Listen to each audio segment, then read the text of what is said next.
Assalamualaikum warahmatullahi wabarakatuh. Kembali lagi di channel saya, Welinda Ahmad.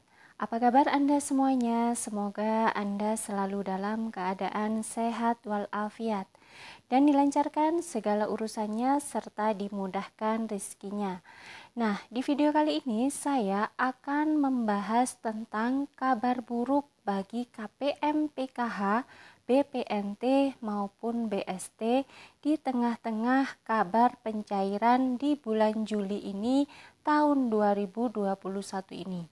Nah, kabar buruk apakah itu? Mari simak video ini sampai habis, jangan di-skip agar tidak menimbulkan gagal paham.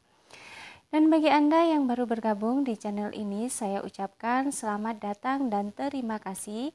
Saya mohon dukungannya kepada Anda semua untuk terus dukung channel ini dengan cara klik tombol subscribe, aktifkan notifikasi loncengnya agar Anda mengetahui setiap saya mengupdate info-info terbaru. Kemudian, jika Anda suka, silakan di-like dan di-share ke berbagai media sosial Anda. Baik sahabat YouTube, perlu Anda ketahui bahwasanya banyak sekali informasi-informasi yang mengabarkan bahwasanya PKH tahap ketiga sudah cair. Nah, padahal di kenyataan yang sebenarnya itu PKH tahap 3 belum dicairkan oleh Kementerian Sosial. Namun masih direncanakan memang akan dicairkan di pekan yang kedua ini karena memang akan dipercepat pencairannya mengingat adanya peraturan PPKM yang sudah diterapkan oleh pemerintah. Nah, guna untuk meminimalisir daya beli masyarakat, maka kementerian akan segera mengucurkan bantuan-bantuan baik itu PKH, BPNT maupun BST dipercepat, yakni insya Allah memang akan dicairkan di pekan yang kedua. Nah, kita tidak tahu apakah itu memang akan dicairkan di pekan yang kedua ini, yakni kalau dihitung-hitung mulai tanggal 5 sampai dengan tanggal 10 Juli. Nah, di sini banyak sekali para informatif atau para YouTuber yang menginformasikan bahwasanya PKH tahap 3 sudah cair. Nah, ini khususnya bagi yang YouTuber bansos yang bukan dari kalangan SDM PKH atau pendamping PKH.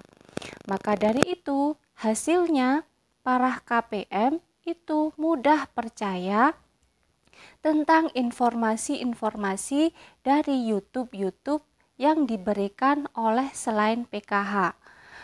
Nah, ketika para KPM sudah membaca judulnya saja, oh bantuan ini sudah cair, bantuan PKH sudah cair, bantuan BST, BPNT sudah cair.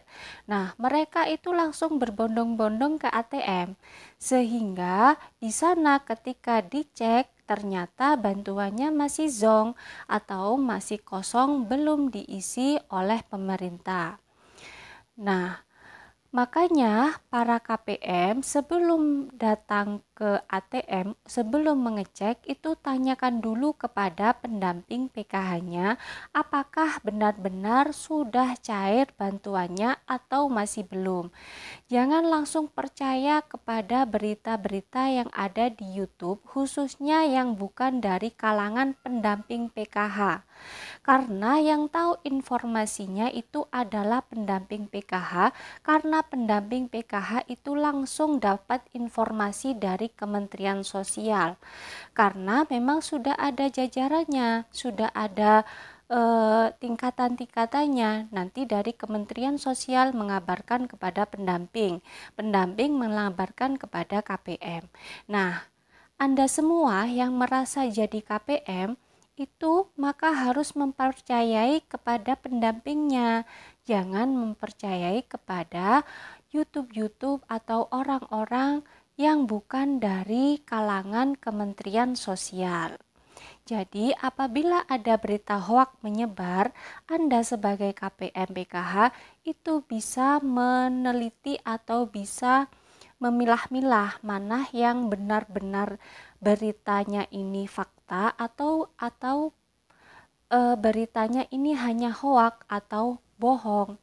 Nah, selain itu, yang kedua yang ingin saya kabarkan bahwasanya ada kabar buruk bagi KPM PKH di masa-masa berita pencairan sekarang ini, yakni para KPM itu bolak-balik mengecek ke ATM PKH. Nah, apa yang akan terjadi jika kartu PKH itu bolak-balik dicek di ATM? Yang pertama adalah kartu PKH akan mudah terindikasi terblokir.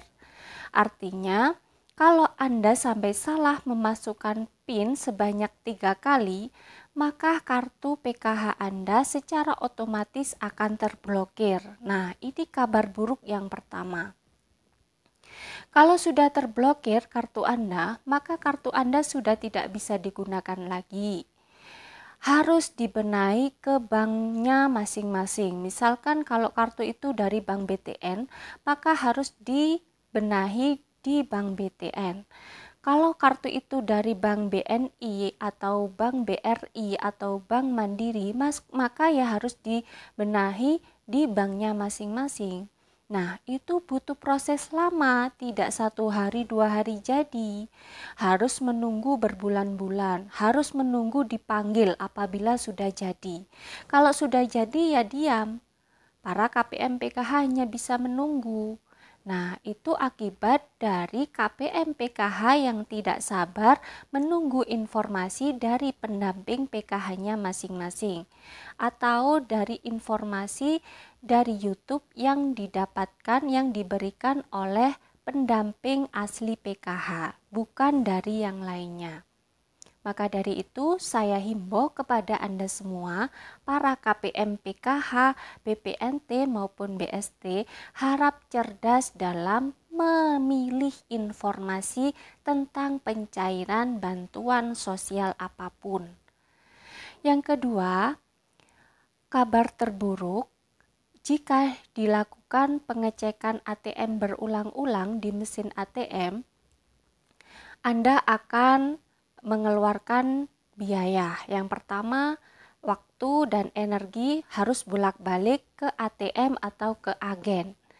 Kemudian di sana Anda akan kena cas atau Anda akan kena potongan setiap melakukan transaksi cek saldo, kecuali bagi ATM yang link ya. Kalau selain link, maka Anda akan terkena potongan transaksi cek saldo. Apalagi kalau cek saldonya itu di mesin EDC atau di agen, Anda harus membayar, dan kalau bolak-balik tinggalkan, maka tinggal dikalikan saja. Nah, daripada untuk dibuat mengecek di agen, lebih baik kan untuk dibelikan keperluan rumah tangga yang lain. Nah, seperti itu. Kemudian selanjutnya, kalau sering kita cek bantuan PKH-nya itu, ya kalau ATM PKH-nya pas tidak rusak, kalau tiba-tiba rusak, kemudian ATM itu tertelan di dalam mesin ATM, nah Anda harus mengurus lagi kartu ATM tersebut. Anda harus datang ke bank BTN atau ke bank yang di situ disebutkan banknya di ATM-nya.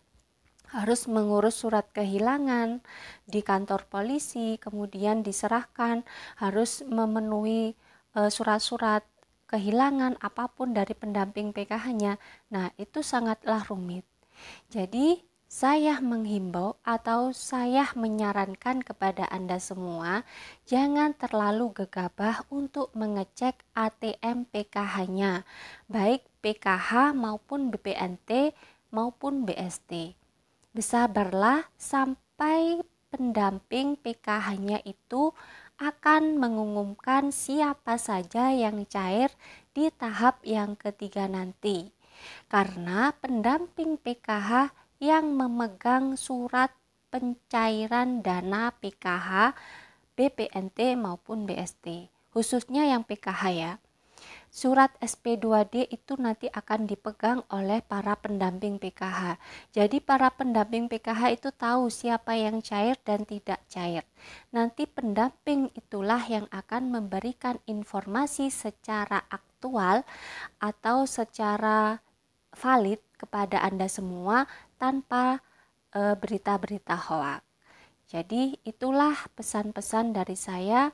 Semoga kabar ini terburuk ini tidak terjadi pada Anda semua, yakni apabila terjadi hal-hal kartu terblokir, kartu tertelan, dan kena cas. Maksudnya setiap transaksi Anda akan terkena cas apabila mengeceknya tidak di ATM Link. Kemudian Anda akan terkuras energinya untuk bolak-balik ke mesin ATM. Jadi saya harap tenang dan sabar sambil menunggu kabar pencairan dari pendamping PKH-nya masing-masing. Nah, itu saja informasi yang bisa saya sampaikan. Semoga bermanfaat bagi Anda semua. Dan bagi Anda yang belum bergabung di channel ini, silakan tinggalkan jejak dengan cara klik tombol subscribe, aktifkan notifikasinya agar Anda mengetahui setiap saya mengupdate info-info terbaru. Kemudian like dan share ke berbagai media sosial Anda. Dari saya, wallahul muwaffiq ila aqwamit thoriq. Wassalamualaikum warahmatullahi wabarakatuh.